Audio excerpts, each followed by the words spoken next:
Libertópolis, el valor de la verdad.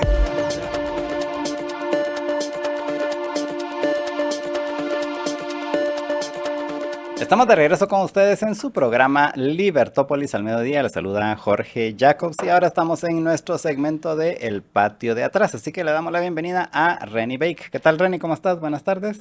Muy buenas tardes, Jorge. Saludos a todos nuestros oyentes en este miércoles a la 1:30 con su programa El Patio de Atrás, el único especializado en lo que sucede en Estados Unidos.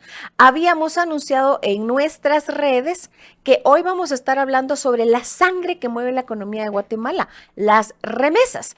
Y obviamente los mitos y realidades de lo que podemos esperar del gobierno de Estados Unidos y cómo pudiéramos ayudar a nuestros connacionales que se encuentran en Estados Unidos. Pero antes vamos a estar hablando o escuchando, mejor bien, de las declaraciones del vicesecretario de Estado, Christopher Landau, que vino a Guatemala, también a El Salvador y Honduras la semana pasada.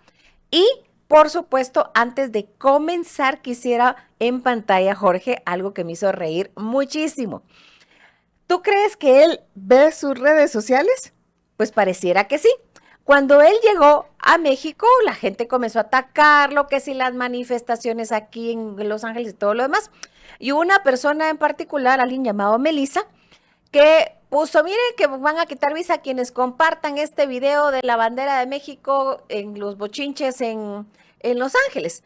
Pues viva la raza y métanse mi visa por el C.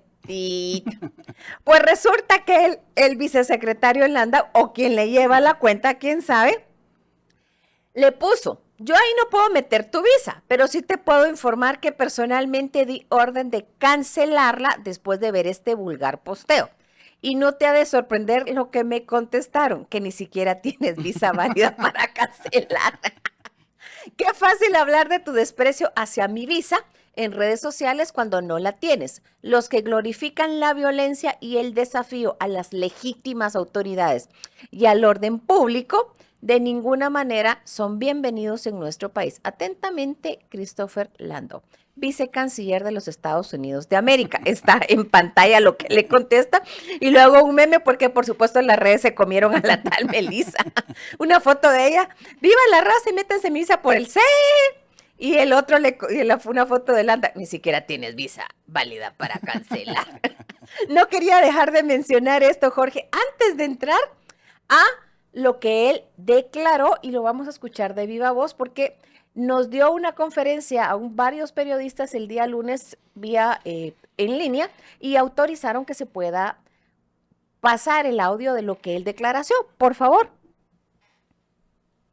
Y realmente mi visita fue para dar seguimiento a la visita del secretario Rubio a Guatemala hace un par de meses. Tuvieron una visita muy exitosa en ese entonces y nosotros con el señor presidente de la República y su equipo tuvimos realmente una convergencia sobre los temas fundamentales de nuestra relación bilateral.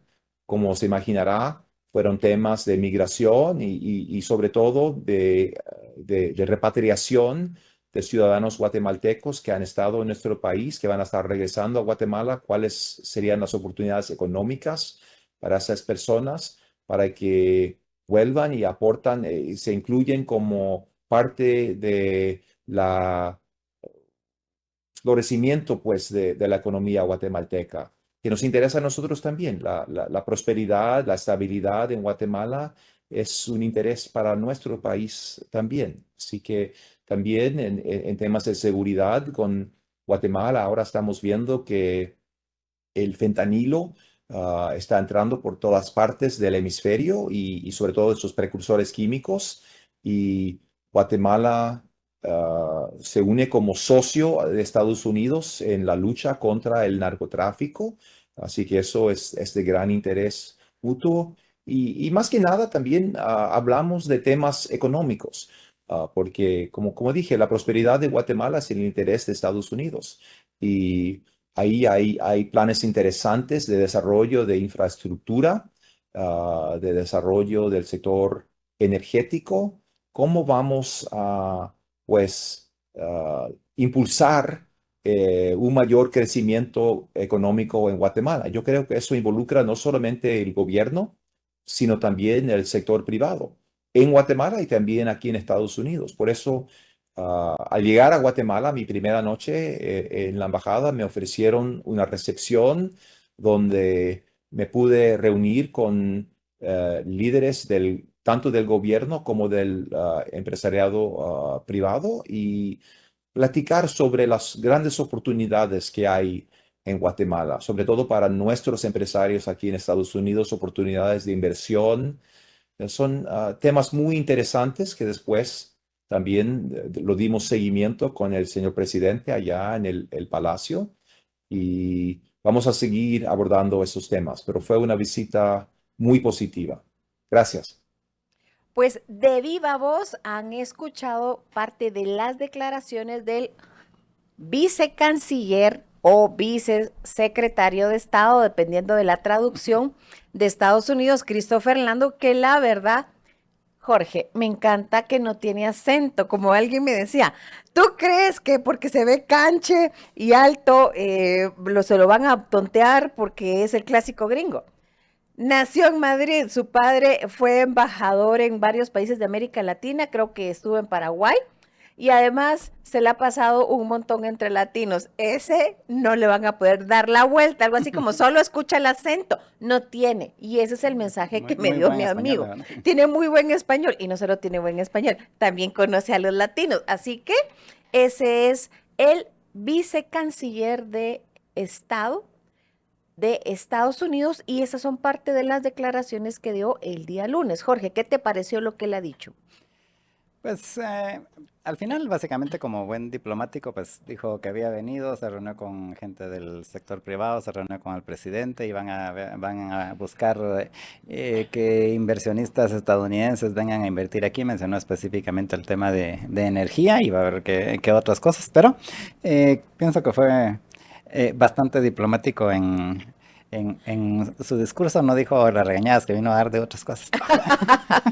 Pues mira, hay que recordar que él vino a recordar, porque esto es solo un pedacito, porque la conferencia fue de media hora, pero yo elegí solo este pedacito por el tema del tiempo. Hay que recordar que él vino a darle seguimiento a la visita del secretario de Estado, Marco Rubio, y a recordar que los nuevos lineamientos de la política de Estado, política exterior de Estados Unidos, van enlazados a esto va a ser más seguro, más próspero, o le va a dar más, o sea, más seguro, más próspero y más tranquilidad a Estados Unidos. Son tres pilares, yo solo me recuerdo en este momento más seguro y más próspero. Perdón, pero hoy parece que olvidé algunas cosas, pero es importante escuchar lo que él dice, Jorge, y en algún momento esperemos que nos autoricen que se pueda poner en nuestras redes sociales todo lo que él dijo. O sea, para que de viva voz podamos escuchar lo que él está diciendo y no hayan como traducciones perdidas o perdido en traducción o en el corte y en el corte el copy and paste de algunos medios de comunicación se pueda En la perder lo que dijo. edición se dice. No, en el tijeretazo. Pero bueno, seguimos con esto, Jorge, porque el tiempo nos come y al final el vicecanciller Landau vino a decir algo bien claro. Venimos a ver qué va a pasar vamos a comenzar a deportar más ciudadanos, cómo va a generarse desarrollo y apertura y cómo se van a integrar a los guatemaltecos que están ilegales en Estados Unidos y que se les va a comenzar a deportar. Y eso tiene que ver con el tema principal de hoy. Hay que recordar que la migración chapina en Estados Unidos realmente había muy poquita, hasta los 60 del siglo pasado, había una que otra, personalmente la gente de clase alta se iba a estudiar a Estados Unidos. Cuando estuvieron aquí estadounidenses en la Segunda Guerra Mundial, más de alguna chica se casó con un gringo y se fue a vivir a Gringolandia y paramos de contar.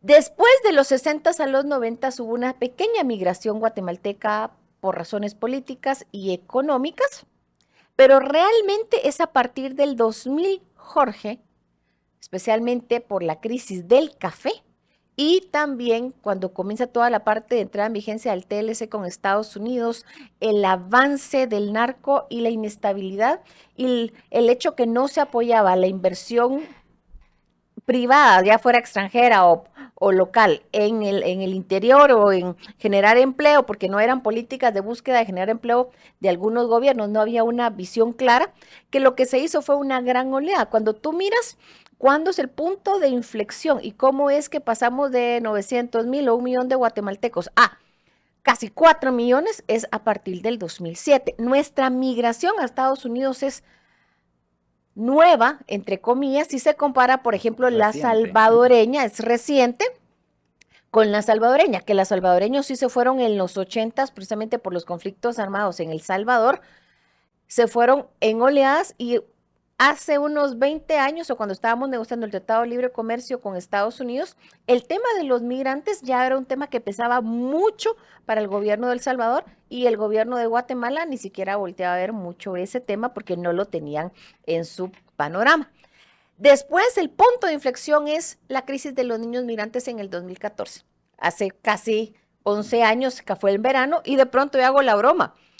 Y de pronto en DC descubrieron Guatemala. Se habían olvidado de Guatemala. Éramos un tema que lo miraba un escritorio de tercer nivel en el Departamento de Estado y se acabó en el mundillo político de Estados Unidos. Sin embargo, no hubo realmente una visión de qué vamos a hacer después de eso del 2014. Y tú mirabas que la gente en Washington preguntaba, yo andaba por ahí en esa época y de pronto todo el mundo me estaba invitando a tomar café de mis amistades. Reni, explícanos qué está pasando. Ustedes son distintos a los mexicanos, ¿verdad? Yo, acabas de descubrirlo, ¿cómo así? Es que fíjate Es que del Río Bravo para abajo todo es México para ellos. Es O que era. mira, son anécdotas. Es que fíjate que estamos mirando y los niños que están viniendo no se comen las tortillas. ¿Y cómo así? Es que acabamos de descubrir que ellos comen tortillas de maíz y no tortillas de trigo, que es lo que nosotros pensábamos que comían los mexicanos. Y yo así como, oh, Dios mío, esto va a estar largo, pensé para mis adentros, pero no era maldad, querían saber qué estaba pasando en Era Guatemala. simplemente desconocimiento. Era desconocimiento, o sea, se tomaron la molestia esa semana que andaba ahí de vacaciones, me convertí en el ser más popular de todo mi grupo de amigos porque tenía desayuno, almuerzo, cena y distintos cafés de distintas personas que trabajaban en distintas áreas que de pronto querían hablar conmigo porque querían entender qué había pasado. Se habían olvidado de Guatemala en su contexto de América Latina. De pronto era no solamente México, hay que voltear a ver Guatemala y eso dónde está. Y de ahí, Jorge, del 2015 en adelante nos volvemos un tema de seguridad nacional para Estados Unidos. ¿Por qué? Porque descubrieron que nosotros éramos la otra frontera de ellos, la siguiente frontera después de México y que al ser menos kilómetros cuadrados, aquí podía controlarse o reducirse un montón de cosas que la frontera de México, que es mucho mayor que la de Guatemala, México. Y ahí, Jorge, entramos a nuestra realidad de hoy. Las remesas son el principal ingreso de divisas para nuestro país. 1 de cada 4 hogares recibe remesas familiares, crecen cada año y rompen récord. En mayo, solo en mayo, 2.281 millones de dólares, o sea, 10,000 millones de quetzales, y hay pueblos enteros que viven de las remesas en el interior del país. O sea, en ciertos pueblos Casi y 20,000 millones de quetzales. casi, o sea, exacto, perdón, casi 20,000 millones de quetzales. Y hay pueblos que viven de las remesas en el interior. Hay aldeas donde no hay hombres, solo hay niños, mujeres y ancianos. O sea, y son fenómenos enormes. Cabal en el 2014, 2015 y después de esto coincidió, me fui a meter a Huehuetenango, a las aldeas o las áreas que la gente no va después, estamos hablando hace 11 años, ahora no se puede ir por el tema de inseguridad del narco, pero en esa época me fui a platicar, a intentar entender el fenómeno, incluso entrevisté a un par de coyotes, lo publiqué en un artículo en este libro, en un capítulo que era acabar el tema de las remesas en el 2016 y tú mirabas que la gente te decía, mire, aquí la gente no tiene trabajo. O sea, la gente se va porque los hombres se van porque tienen un pariente o alguien allá que le dice, venite, aquí hay trabajo para levantar cosecha. 2, porque de esa forma van a hacer dinero para poder construir su casa. porque tal vez el papá tiene un terrenito y le dio su par de cuerditas de tierra, pero así no va a salir. Y además, muchos me dicen, en promedio, en esa época la gente ya se iba y regresaba antes. Después del 2001 se volvió más complicado, entonces se comenzaron a quedar. 60% en esa época eran hombres los que estaban allá de Guatemala, solos en su mayoría. Y tú mirabas situaciones de que igual mandaban computadoras para poder hablar con las enamoradas y a veces regresaban a casarse con la enamorada para que la mamá le había dado la bendición. Entonces tú mirabas que ya era una dinámica impresionante, Jorge, y miré fotografías y miré lugares donde las casas en medio de las montañas de Huehuetenango. Mirabas que tenían 2, 3 niveles, preciosas las casas. Tenían la bandera de Estados Unidos y la bandera de Guatemala. En una llegué a encontrar una águila calva en la entrada de la puerta. Yo, oh, qué Pero interesante. ninguna le gana a la de Reu. Contame la de La Reu. de Reu tiene forma de la Casa Blanca, tiene a la Estatua de la Libertad. Fíjate que yo siempre he dicho que quiero hacer un libro sobre, yo le puse el estilo mojado. ¿Por qué? Porque la gente estaba ilegal allá y estaban invirtiendo su dinero en construir casas. Y después miras en qué se está utilizando el dinero actualmente de las remesas. Primero, de acuerdo a esta página soymigrante.com, hay 3.2 millones de guatemaltecos que están allá. Y luego tú miras que están concentrados en California. ¿Por qué crees que será eso? Pues porque ahí se fueron la mayoría inicialmente, especialmente a Los Ángeles, lo vemos ahora en todos estos precisamente conflictos que se están dando en Los Ángeles, pero la mayoría se iban precisamente a California. No sé si es porque era lo más cercano o porque era donde ya había una población bastante grande y entonces lo más probable es de que tuvieran algún pariente o conocido por ahí. Exactamente. Uno, porque los que se comenzaron a ir o los que comenzaron a irse gente del interior cuyas habilidades eran trabajar en partes agrícolas y de pronto habían trabajo ya fuera en Florida, ya fuera en California, levantar cosechas. Y después fueron comenzando a trabajar en otras habilidades. Y se fueron por etapas, Jorge. No es solamente la gente que ni siquiera terminó la secundaria. Tú mirabas que había gente que se comenzaron a ir, los que no habían terminado la secundaria. Después, el que no había terminado la universidad. Y después, en los últimos 5 o 6 años, gente que había terminado la universidad, que tenían buenos trabajos acá y miraban la oportunidad de irse a Estados Unidos como, bueno, allá voy a hacer más cosas que lo que pudiera hacer acá, con los costos que significa, porque no solamente la parte económica, que eso impacta en el consumo, la reducción de la pobreza y desigualdad en Guatemala, el crecimiento económico. Ellos suelen invertir el dinero que envían en alimentos, en salud y educación, mandar a los niños a la secundaria, digamos que terminen la primaria, que terminen la secundaria, tienen mayor poder adquisitivo y hay un vínculo entre Estados Unidos y Guatemala que es emocional. Por eso yo menciono las fotografías de las casas, porque ya no es solamente una parte económica, es una relación humana con 4 millones de guatemaltecos. Todo el mundo tiene un pariente en Estados Unidos o un conocido. Y también tiene desafíos y riesgos, Jorge. Nuestra dependencia. Si hay catarro en Estados Unidos, hay pulmonía en ¿Tienes Guatemala. parientes en Estados Unidos? Sí. No, pero sí tengo conocidos. Yo sí tengo parientes. Sí. Pero acuérdate que yo solo soy mitad chapina y mitad holandesa, entonces tampoco es que haya mucha posibilidad. Ah, no, yo creo que sí, una prima lejana, pero no recuerdo así de esa relación, o sea, sí la conozco. Y luego la desintegración familiar. Y la gran pregunta, Jorge, que te voy a hacer ahorita es, ¿y qué vamos a hacer o qué haríamos sin las remesas?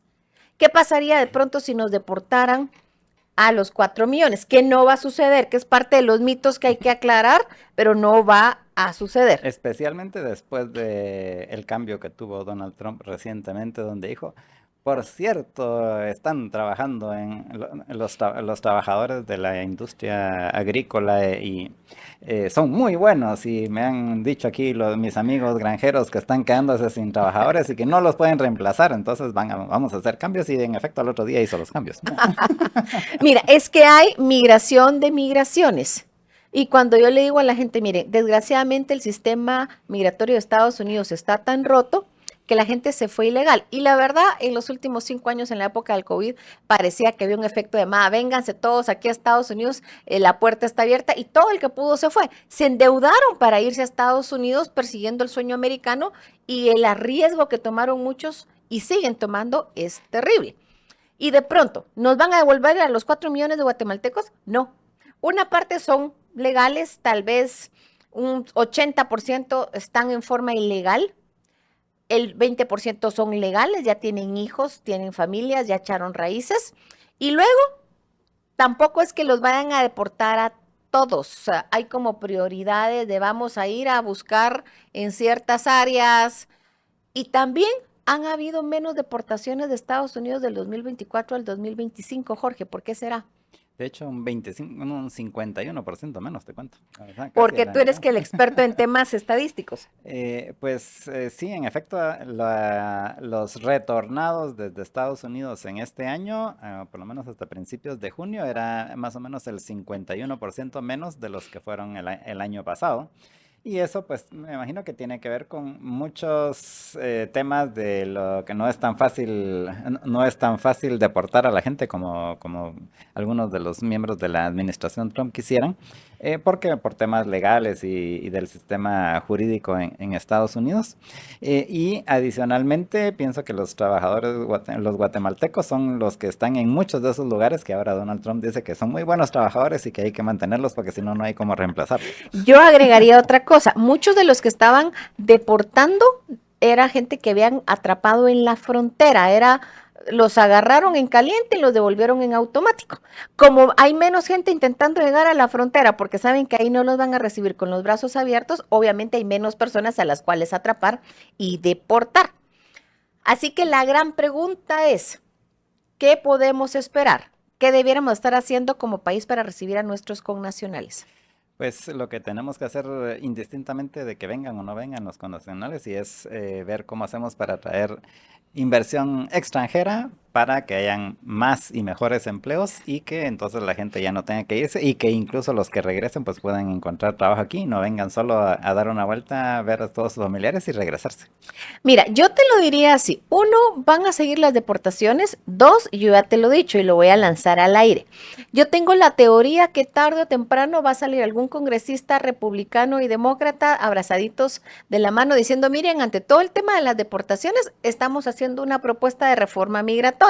Ya algunos ya están diciendo, ya tenemos una propuesta, ya tenemos una propuesta. Yo calculo que la van a comenzar a sacar ahí como por otoño, Jorge, para intentar sacarla antes de las elecciones de mitad del periodo en Estados Unidos. Esa reforma migratoria no es que va a ser para todos y al mismo tiempo hay que hacernos responsables como país de cómo ayudar a nuestra gente que va a regresar, y eso pasa por desde ayudarles a insertarse, a buscar trabajo y también emprendimiento. Muchos de ellos han aprendido un montón de habilidades y por supuesto pueden hacer sus propios negocios porque han aprendido el sistema de trabajo en Estados Unidos. Pero eso, Jorge, es un tema que vamos a ir hablando en los siguientes programas porque el tiempo nos comió.